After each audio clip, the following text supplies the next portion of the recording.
Walden ou La vie dans les bois de Henry David Thoreau. Chapitre Économie, 15e et dernier épisode. Ayant hérité de quelques acres de terre, un jeune homme de mes connaissances me dit qu'il envisagerait volontiers de vivre comme je vivais moi, s'il en avait les moyens. Je ne souhaite en aucune façon qu'aucune personne adopte mon mode de vie pour quelque raison que ce soit. Car outre le fait qu'il se pourrait fort bien que le temps que cette personne apprenne vraiment à vivre comme je le fais, j'eusse trouvé pour moi-même un nouveau mode de vie, mon vœu est qu'il existe en ce monde autant de personnes différentes que possible. J'aimerais au contraire que chacun mette grand soin à découvrir quel est le mode de vie qui lui convient en propre, puis à mener les actions nécessaires pour le mettre en pratique, plutôt que de copier celui de son père ou de sa mère ou de son voisin. Ce jeune homme peut bien construire, ou semer, ou s'en aller voguer sur toutes les mers du monde, tant que rien ne l'empêche de faire ce qu'il me dit vouloir faire. Comme celle du marin ou de l'esclave fugitif gardant le regard fixé sur l'étoile polaire, notre sagesse ne tient qu'à la vertu d'un cap mathématique. Mais ce point de mire est un guide suffisant pour notre vie entière. Il se peut que nous n'arrivions pas à bon port en un temps calculable, mais nous nous efforçons de rester sur le bon cap.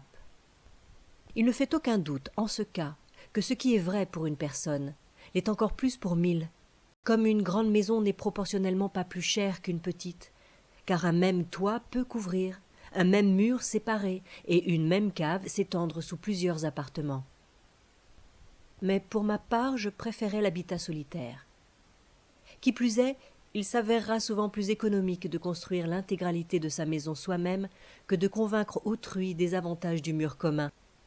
Sans compter qu'une fois que vous l'aurez convaincu, vous constaterez que pour être sensiblement moins cher, votre mur commun doit être fin et que votre homme pourrait se révéler être un mauvais voisin et ne même pas entretenir correctement son propre côté du mur. Coopérer, au sens le plus élevé comme au sens le plus bas, signifie gagner notre vie ensemble. J'ai récemment entendu parler de 2 hommes ayant formé le projet de voyager ensemble un peu partout dans le monde, l'un sans argent, gagnant sa vie au fur et à mesure, en s'employant comme marin ou comme fermier, l'autre partant avec une lettre de change en poche. Il était facile de voir qu'ils ne pourraient pas demeurer compagnons et coopérer ensemble bien longtemps, car l'un d'eux n'allait jamais, ne fût-ce même, coopérer. Ils se sépareraient dès la première crise rencontrée lors de leur aventure. Par-dessus tout, comme je l'ai déjà laissé entendre, l'homme qui voyage seul peut se mettre en chemin dès aujourd'hui, mais celui qui voyage en compagnie de quelqu'un d'autre doit d'abord attendre que cette autre personne soit prête, et il peut se passer beaucoup de temps avant qu'il ne se mette en route. Mais tout cela est vraiment très égoïste, ai-je entendu certains de mes concitoyens me dire. J'avoue que je ne me suis jusqu'ici que fort peu consacré à des entreprises philanthropiques. J'ai fait des sacrifices à mon sens du devoir, parmi lesquels se trouve le plaisir que l'on tire de ce genre d'entreprise. Certains se sont donné grand mal pour tenter de me convaincre de me lancer dans des opérations de soutien de telle ou telle famille pauvre de la ville, et si je n'avais rien à faire, car le diable trouve toujours bon emploi à l'oisif, il se pourrait que je me frotte à ce genre de passe-temps. Cependant, à chaque fois que je me suis laissé aller à une telle activité, et que j'ai soumis leur ciel à une dette en proposant à certaines personnes pauvres de leur offrir des conditions de vie à tous égards aussi confortables que les miennes propres, elles ont toutes, toujours et sans hésitation, préféré rester pauvres.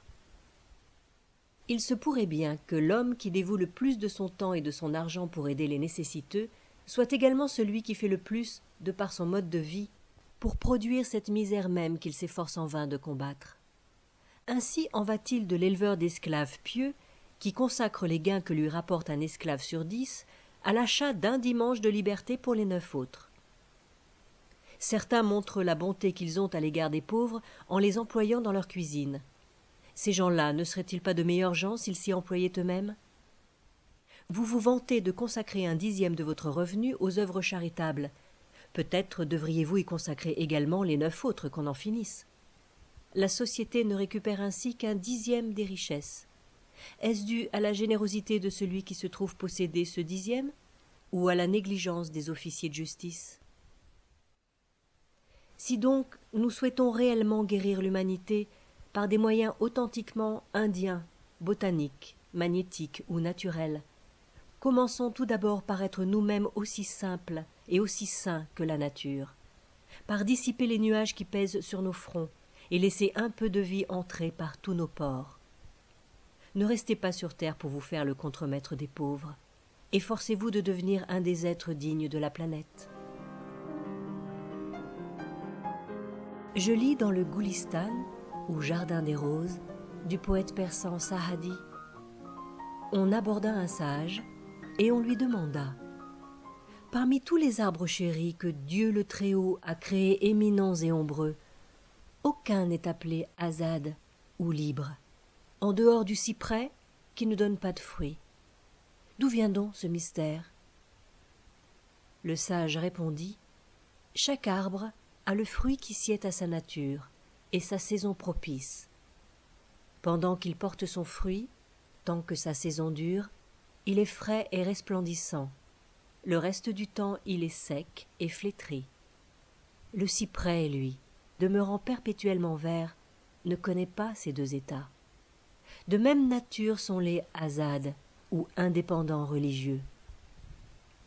Ne fixe pas ton cœur sur ce qui passe, car le Dijla ou Tigre continuera à couler dans Bagdad quand la race des califes sera éteinte. Si tu as à ta main abondance, sois généreux comme le dattier. Mais si tu n'as à ta main rien que tu puisses donner, alors sois un azad ou un être libre, comme le cyprès.